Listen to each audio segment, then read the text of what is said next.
Hey everyone, and welcome back. Today, we're diving into the story of one of history's greatest travelers, a man whose journey reads more like a fantasy epic than a real-life adventure. I'm talking about Marco Polo. Imagine it's the 13th century. Most people never ventured more than a few miles from their home. But in Venice, a 17-year-old boy named Marco was about to embark on a journey that would change the world. In 1271, he set off with his father and uncle, who were seasoned merchants. Their destination: the mysterious and fabled land of Cathay, what we now call China. This wasn't a quick trip. Their journey along the Silk Road was an odyssey that lasted a staggering 24 years. They traveled by sea, on foot, and on horseback, crossing treacherous mountains, vast deserts, and bustling trade cities. Think about the challenges: extreme weather, unfamiliar cultures, and the constant threat of bandits. Yet they pressed on, driven by a thirst for trade and discovery. When they finally arrived at the court of the great Mongol Emperor Kublai Khan, they were in for a surprise. The Khan was fascinated by these strange visitors from the West.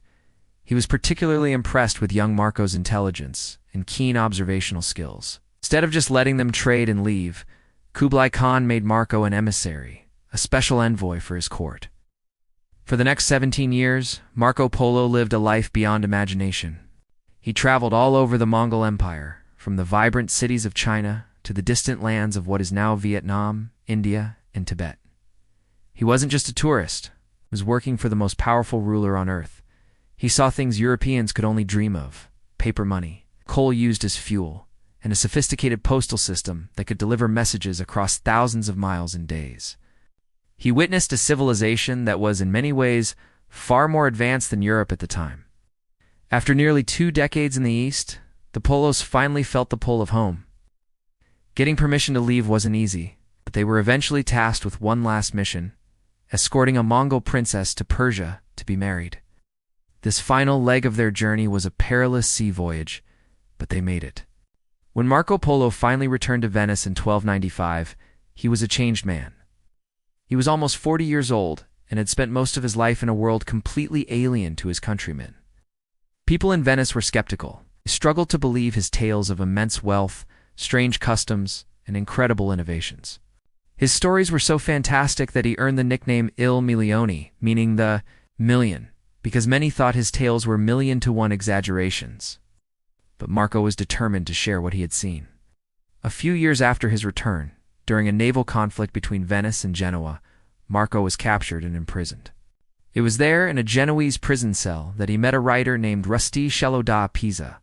Marco dictated his incredible life story to him. The result was a book that would become a legend: The Travels of Marco Polo. This book was a medieval bestseller. It was copied by hand and translated into numerous languages, spreading across Europe like wildfire. For centuries, it was the primary source of information for Europeans about the Far East. It inspired countless adventurers, including another famous Italian explorer who, a couple of centuries later, would sail west to find a new route to the East: Christopher Columbus. In fact, Columbus carried a heavily annotated copy of Marco Polo's book on his voyage. Marco Polo's journey didn't just open up trade routes, it opened up minds. It revealed a world far larger and more complex than Europeans had ever imagined. His legacy is a testament to the power of curiosity and the incredible things that can happen when we dare to step into the unknown. What do you find most fascinating about Marco Polo's story? Let me know in the comments below. Thanks for watching, and if you enjoyed this journey through history, don't forget to like, subscribe, and hit that notification bell for more adventures. See you next time.